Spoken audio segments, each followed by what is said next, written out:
sözlerim hiç tat bulmadık yani. Ölüm armandan dolayı bir sorun kaldı.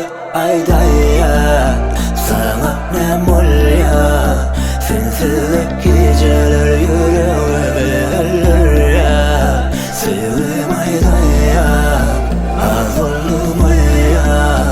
Gaza disleşim sevizleşim yani bulla.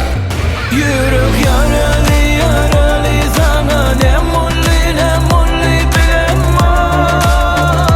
Sebep yok. Yürek yaralı yaralı sana ne mulli cevap yok. Bilemem.